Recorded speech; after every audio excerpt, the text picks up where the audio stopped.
Hi there, this is Tracy, and today I want to talk to you about victim versus victim mindset. And there's been a lot of discussion in my world this week about being a victim. And I think the difference between victim and a victim mindset is the past and the future. Because in a way, if we've been with a narcissist or sociopath, we were a victim. I think that we must look at ourselves as a target. I think a target is a much better word than victim, because victim to me is something that we don't want to be stuck in. It is not something that we want to hold on to.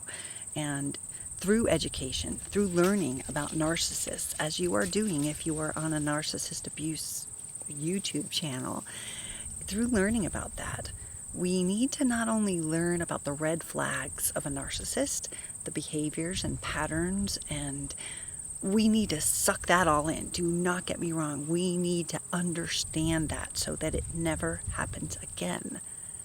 Not so much so that it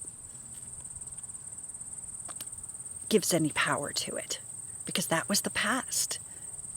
How you move forward is how you move out of victim.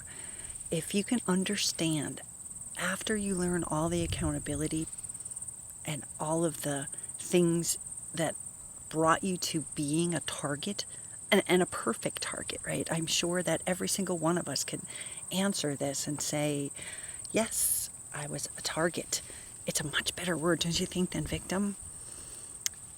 We have to look at this and understand that there are reasons that we are targeted by our vulnerabilities.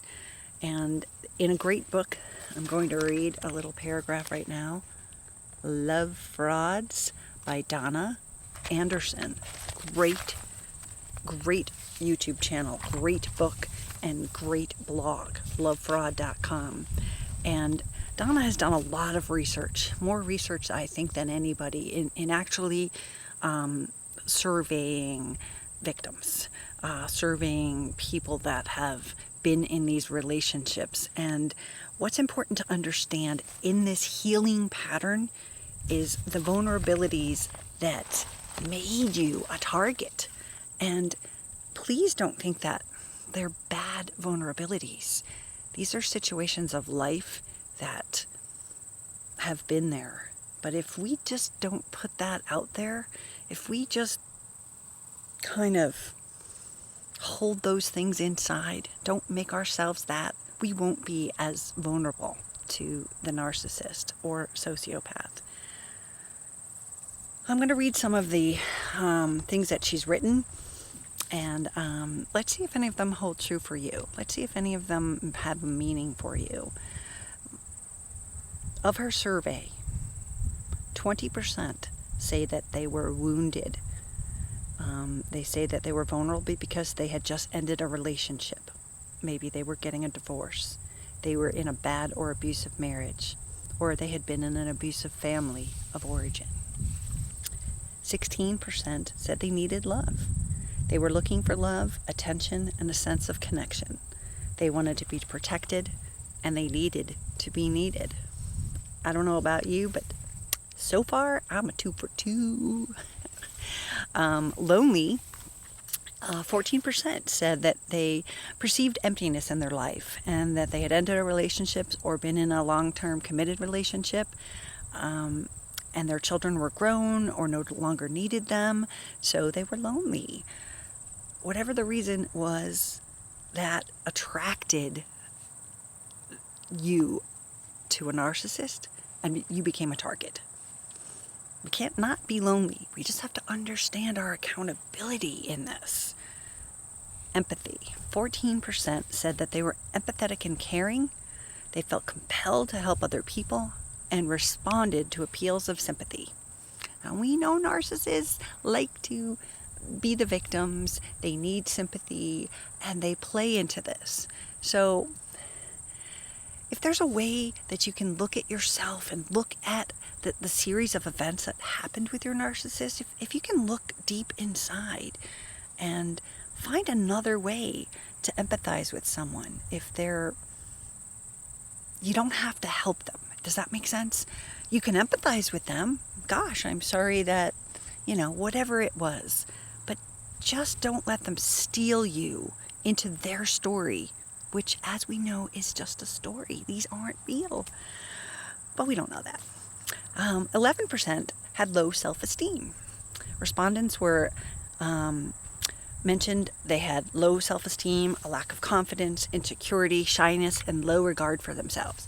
Now, what makes us a perfect target is that they're going to come in and build our self-esteem. They're going to make us feel like we are the most special person, and how could we have lived all our life without this person? Really something to look hard at. 10% people wanted a relationship. They wanted a lover, a committed relationship, marriage, family, children, and in some of our cases, the biological clock was ticking. Tick, tick, tick, tick, tick, tick, tick, tick, tick, tick, tick. And they wanted to have a family, and they wanted to not be alone. All right? Wanting a relationship. How about trusting? Trusting. 7% of her respondents said that they describe themselves as a trusting person, and maybe even a little innocent or naive. Some of them are young and inexperienced. Most of them say they're honest, they're moral, they're religious, and they had no idea about sociopaths, narcissists, and that they could be a target of somebody simply because they were a good-hearted, loving person. But this is the reality. You are a target. You were a target. If you're watching my channel, by gosh, you were a target. Let's go for a few more. Another 6% of the respondents said they had serious problems and needed assistance. Maybe they needed money or a place to live. They had disabilities or medical issues. And here comes the knight in shining armor. Whee! Let's do this flower. Whee! They're following you to help you. And what a blessing that is. It's a soulmate in heaven made here to just fix your problems. But guess what? Nobody can fix your problems but you. And it is good to have someone alongside for the ride. It is good to feel needed and loved. But at what cost? And that's really important for us to look at. 5% of the people said that they were struggling to be single parents. And along came the knight in shining armor. And it made it a lot easier. It isn't going to last. The sociopath usually buys gifts, helps care for them, takes them under their wing, and sooner or later you will find that they are taking control of the situation and trying to make it into something that it's not. Let's see. 4% of the respondents say they're dealing with grief. Maybe they'd just been widowed or lost somebody, a family, a friend, a child. They were looking to fill the void, and the sociopath or narcissist kind of swooped in to help you. Oh, there's so many things on here. I could just go on and on. But those are the basic things of what made us a target, not a victim. Take the victim speak and gone, all right? I don't want to hear it anymore. I don't want to say it to myself. I was a victim, but I am a survivor. I was a victim. I was a target. It's what you tell yourself in your head. What was the lesson that you learned from this experience? There is a divine reason that this person came into your life. And right now, it sucks, sucks, sucks, sucks. I know that. But you have to look. This is your homework. You have to look at what the lesson was. What did this person come into your life for? I can look at my 2 narcissists and I can say that they came in so that I have self-awareness and that I learned from where I was. This is a lesson for me to build and grow and never make this mistake again. Look, I did it twice, and I had a narcissistic mother. These are patterns that are familiar and patterns that keep us in there. How do we break that pattern? We break that pattern by learning about it and by the story that we tell ourselves. If you get away from, he did this, she did that, I gave him everything, in my whole life, there's so much, yes, these things happened, don't take it out there. But what were the lessons? What were the gifts? There's a gift in this stupidityness. Is that a word? Sorry, allergies are crazy out here. Obviously, I am sitting here with some beautiful little Colorado flowers around me, and man, it's making my nose run. Sorry. Being lied to and tricked in my whole life to the point of the bottom, hitting bottom and the disgrace. It has put me in a place of self-growth that I have never experienced. So thank you, my narcissist. Thank you for helping me. I got it. All right. This is never going to happen again. But in changing the story, I can say, let's see, what is my story?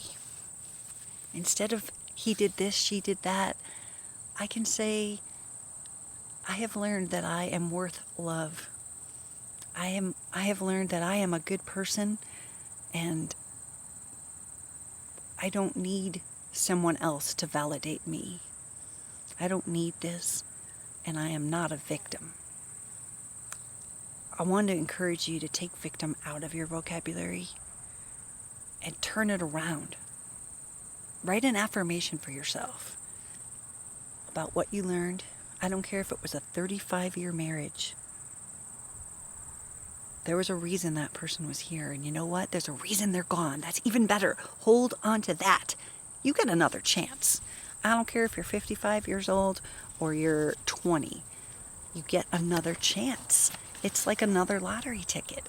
So take it and don't hold on to the past. Hold on to the future and say, I'm not going to take this anymore, and I'm not going to be silent. Don't be silent. Own what happened, but own why. Own how you can help yourself never have that happen again.